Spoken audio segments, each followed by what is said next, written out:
telling gaze.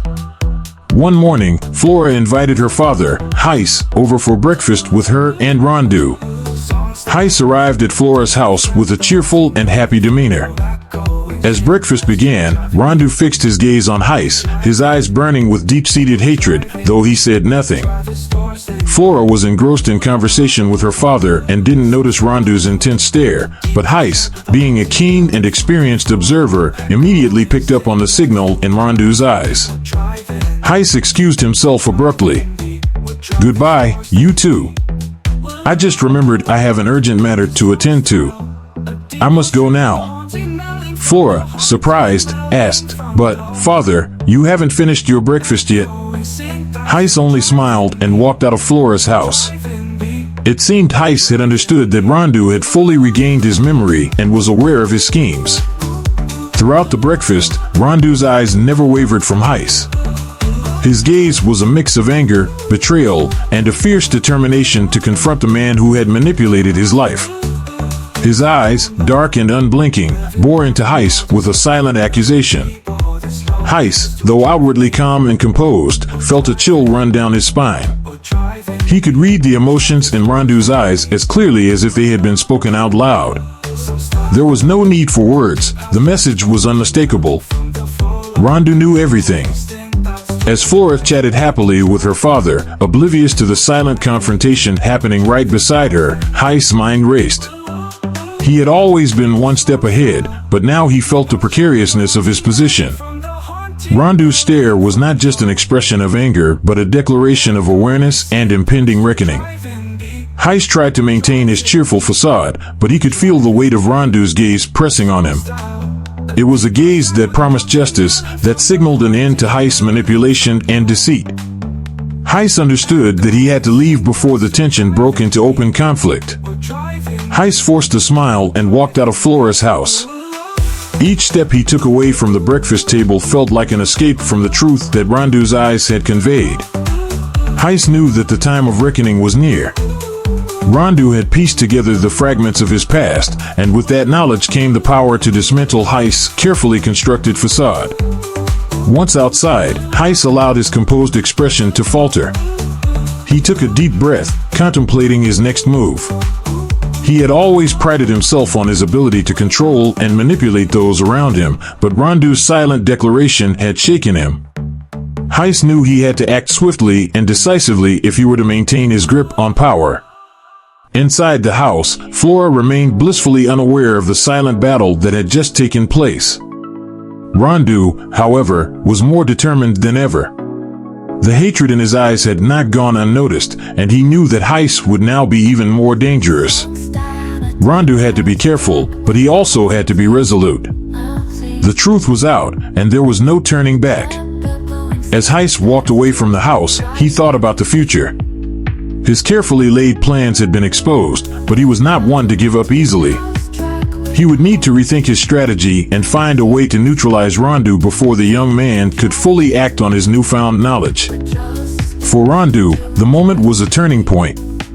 He had silently declared his awareness to Heiss, and now he had to prepare for the inevitable confrontation. His gaze had communicated everything he needed to say, and Heiss had understood. The game had changed, and Rondu was ready to face whatever came next. Tears of betrayal. Rondu turned to Flora and spoke softly, "I'm almost fully recovered. 90% of my memories have returned. There are still some things I can't remember, but Silverback is still a part of me at times." Flora gave a smile that was tinged with confusion and unease. "Congratulations," she said. Rondu looked at her intently. "Do you know Silverback?" "I am him." Flora's confusion deepened. "I..." Rondu pressed further. "Is there nothing you want to tell me?" Flora's expression turned sorrowful. Her eyes filled with tears, and without a word, she ran into the house. The sound of her sobbing from the other room shattered Rondu's heart. Her tears seemed to confirm her involvement in Heiss' scheme, a revelation that filled him with despair. The weight of her tears hung in the air, each sob a painful reminder of the betrayal that Rondu felt. He stood motionless, torn between his love for Flora and the growing certainty that she had been part of the plot against him. Inside the house, Flora's sobs grew louder, resonating with the walls and filling the space with a palpable sense of grief. Rondu felt his heart breaking with each cry. The trust he had placed in Flora now felt like a blade turned against him. The woman he loved, the woman he thought he knew, had been complicit in the machinations of her father, Heiss. Flora's tears flowed freely, her body shaking with the force of her emotions. She pressed her face into her hands, trying to stifle the sobs, but the pain was too great. The realization of her betrayal and the impact it had on Rondu was too much to bear. She had been caught between her loyalty to her father and her love for Rondu, and now the consequences of that conflict were laid bare. Rondu's mind raced with memories and questions. He recalled moments when Flora's behavior had seemed odd, times when she had been overly insistent on certain actions or decisions. He had dismissed them as inconsequential, but now they took on a new, sinister significance. Had she always known? Had she been guiding him according to Heiss' plan all along?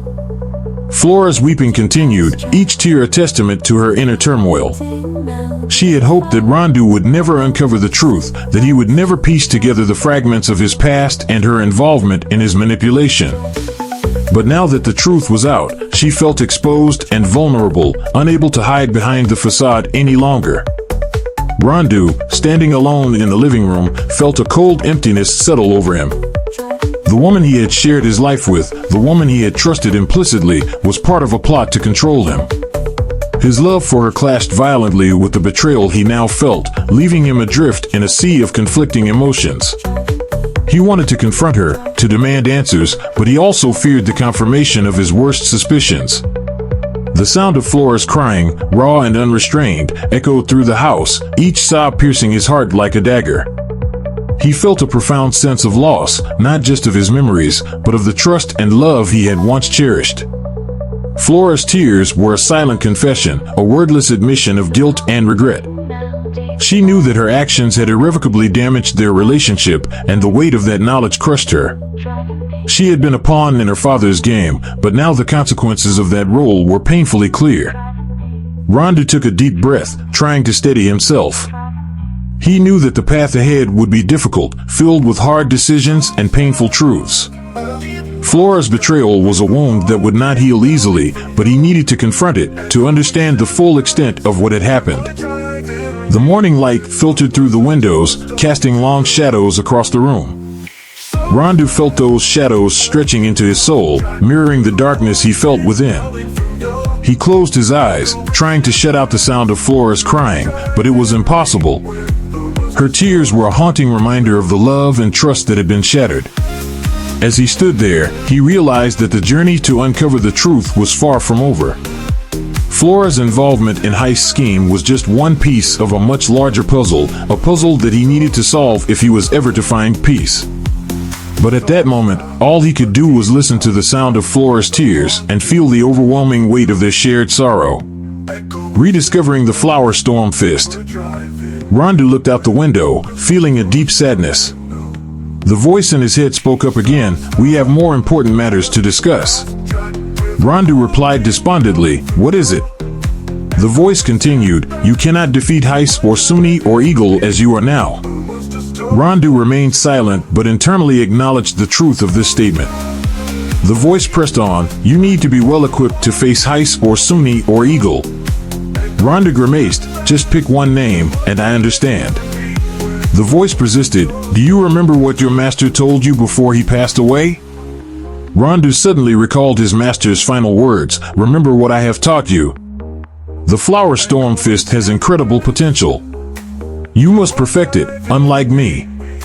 Rondu realized he still had one martial art technique left unfinished.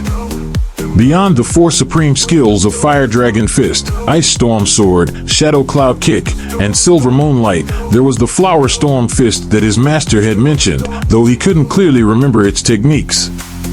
Determined, Rondu decided to embark on a journey to Mount Evi. The morning sun had risen higher, casting its golden rays upon the land as Rondu gathered his things.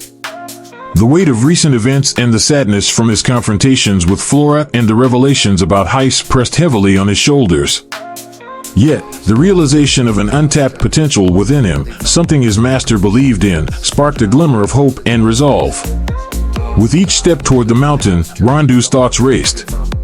The Flower Storm Fist was a mysterious and powerful technique his master had mentioned but never fully taught. It was said to combine the elegance and fluidity of nature with the raw power of a storm. If perfected, it could provide the edge Rondu needed against the overwhelming force of Heiss, also known as Sunni or Eagle. As he ascended the familiar path to Mount Evi, Rondu's mind wandered back to the days of his training. He remembered the intense sessions, the harsh lessons, and the moments of profound wisdom imparted by his master, Tammy. Each memory fueled his determination to uncover the secrets of the Flower Storm Fist. The path grew steeper, and the air thinner as Rondu climbed higher. The mountain seemed to welcome him back, the trees whispering secrets in the wind, the rocks holding ancient strength. A lingering presence on Mount Evi. When Rondu reached the summit of Mount Evi, a melancholic sadness washed over him. The once vibrant presence of his beloved master, Tammy, was conspicuously absent. The training ground that had been filled with wisdom, strength, and the gentle guidance of his master now felt empty and silent. Rondu closed his eyes, letting the memories of his time here flood back. He could almost hear his master's voice, offering guidance and encouragement, his steady hands correcting Rondu's stance, his eyes filled with pride and kindness. The trees, the rocks, the very air seemed to breathe the essence of Tammy. He stood still, allowing the sensations to wash over him. The cherry blossom trees swayed gently in the breeze, their petals falling softly to the ground. Each petal that landed felt like a silent whisper from the past, a reminder of the lessons learned and the bond shared between student and master. Rondu opened his eyes and gazed at the stone bench where they often sat and discussed the philosophies of martial arts and life. He could still see Tammy's serene face, the lines of experience etched into his features, the calm and wisdom in his eyes. That stone bench now seemed to hold the weight of those countless conversations, a silent monument to their time together. He walked over to the large, flat rock where they had practiced the Fire Dragon Fist. The surface was smooth from years of training, and as Rondu ran his fingers over it, he could almost feel the energy of their past sessions. It was as if the rock itself had absorbed the essence of their efforts, standing as a testament to the countless hours of dedication and discipline. Rondu then turned to the cherry blossom trees, their branches reaching out like the gentle arms of his master. The rustling leaves and the soft fall of petals felt like a comforting presence, as if Tammy was still there, watching over him. Each breeze that rustled the leaves seemed to carry with it a hint of his master's spirit, a lingering presence that refused to be forgotten. The wind picked up slightly, causing the blossoms to flutter around him like memories coming to life. Rondu closed his eyes once more and felt the gentle caress of the petals against his skin. It was as if the mountain itself was mourning the loss of Tammy, sharing in Rondu's grief and offering a silent commiseration. He knelt down by the rock and placed his hand on its cool surface, bowing his head in respect and remembrance. "Master," he whispered, "your teachings have guided me, and your spirit still lives on in me." The hidden secrets of the Flower Storm Fist. Rondu delved deeper into the library with the hope of uncovering the secrets of the Flower Storm Fist. He combed through the shelves, searching meticulously, yet found no trace of the legendary technique. As the hours passed, the afternoon light began to fade, but he remained undeterred. The absence of evidence only fueled his determination to keep searching. In the dimming light, a peculiar book caught Rondu's eye. It stood out from the others around it, as if placed intentionally to attract attention. With a surge of excitement, Rondu pulled the book from its shelf, revealing a hidden compartment behind it. His heart raced as he cleared away more books, eventually uncovering a large box concealed within the wall. With trembling hands, Rondu opened the box and discovered a book titled The Philosophy of Flower Storm Fist. Joy and anticipation surged through him as he opened the book, only to be met with a single, cryptic phrase, "Reverse the flow of meridians." Disappointment set in when he found nothing else of value within the pages. The vague instructions seemed like a cruel joke. frustration gnawed at him until a familiar voice echoed in his mind, "Stay calm, Rondu." Tammy had a reason for this. Delve deeper into your past to uncover the true meaning of Flower Storm Fist. Those 5 words, "reverse the flow of meridians," provided a tantalizing hint. Determined to unlock the secret, Rondu immersed himself in memories of his training with Tammy, hoping to recall any relevant teachings. Then, a recollection surfaced. Tammy had once told him, "It's not about intellect. It requires intense concentration and exquisite control that few people can achieve." Understanding began to dawn on Rondu. The key to mastering the Flower Storm Fist lay not just in physical prowess, but in mental discipline. Reversing the flow of meridians was an advanced technique requiring immense internal energy and precision. It demanded a higher level of control over one's chi and an unparalleled focus. Rondu sat down, closed his eyes, and began to meditate. He concentrated on the flow of energy within his body, feeling the subtle currents of his meridians. Gradually, he attempted to reverse these flows, drawing on the profound internal strength he had developed over years of rigorous training. The process was challenging, but he persevered, driven by the knowledge that this was the path to mastering the Flower Storm Fist. The weight of expectations. Rondu sat cross-legged in the serene yet desolate environment of the mountaintop, his mind swirling with frustration and disappointment. The Flower Storm Fist, an elusive and powerful technique, seemed just out of his grasp. Despite his best efforts, he couldn't achieve the high level of concentration and control required to reverse the flow of his meridians. The memory of Tammy's effortless mastery of the technique haunted him, making his own failures feel even more pronounced. Closing his eyes, Rondu recalled the vivid demonstration Tammy had once performed. He could see it as clearly as if it were happening before him again. Tammy stood amidst a shower of cherry blossom petals, his movements fluid and graceful. With a subtle shift in his internal energy, Tammy created a vortex of swirling petals, drawing them into his palm with an invisible force. The petals, once tranquil, became sharp projectiles as Tammy reversed the flow, sending them hurtling towards a distant target, which shattered on impact. Rondu opened his eyes and sighed deeply. He had tried to replicate this feat countless times since arriving at the mountaintop. He would close his eyes, focus on the energy within him, and attempt to reverse its flow. Yet, each time, he failed to produce the same magnetic pull that Tammy had demonstrated. The petals remained motionless, stubbornly refusing to respond to his will. "Why can't I do it?" he muttered to himself, the frustration evident in his voice. He tried again, feeling the energy in his meridians, but it was no use. The connection was elusive, slipping through his mental grasp like water through his fingers. Memories of past failures flooded his mind. He remembered the early days of training with Tammy, the countless hours spent in the same spot, attempting to harness the power of the Flower Storm Fist. Back then, Tammy had been patient, offering gentle guidance and encouragement. Now, alone on the mountaintop, those words seemed distant and unreachable. Maybe it's just not meant for me, Rondu thought bitterly. Maybe only Tammy had the talent to master this technique. His heart ached with the weight of expectations. The responsibility to uphold his master's legacy felt overwhelming. He had always admired Tammy's strength and wisdom, striving to live up to the high standards set by his mentor. But now, faced with his own limitations, he felt like he was failing not just himself, but Tammy's intellect as well. The wind rustled through the trees, carrying with it a few stray cherry blossom petals. Rondu watched them float gently to the ground, mocking his inability to control them. He clenched his fists, feeling the sting of failure and the pressure of unmet expectations. The technique required more than just physical prowess. It demanded an inner tranquility and precision that he seemed unable to achieve. Despite his despair, a part of him refused to give up.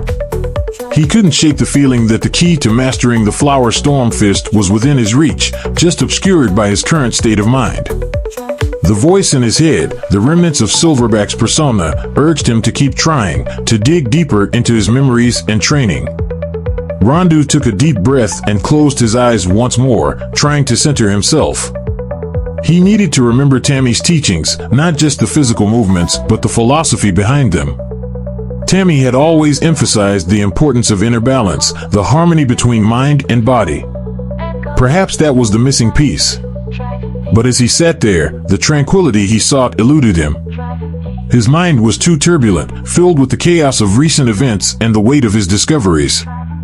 The betrayal, the lies, the realization of his true identity, all of it clouded his thoughts, preventing him from achieving the clarity he needed. With a heavy heart, Rondu stood up and looked around the mountaintop. The place that had once been a sanctuary of learning and growth now felt like a prison of his own inadequacies. He had come here seeking answers, but all he found were more questions and a growing sense of failure. Maybe I'm not ready, he admitted to himself. Maybe there's more I need to understand before I can truly master this technique. Rondu began his descent from the mountaintop, the weight of his failure heavy on his shoulders. He knew he couldn't give up entirely, but he needed to find another way to reach the inner peace and control required for the Flower Storm Fist. As he walked, he resolved to continue his journey of self-discovery, hoping that one day he would unlock the secrets that still eluded him.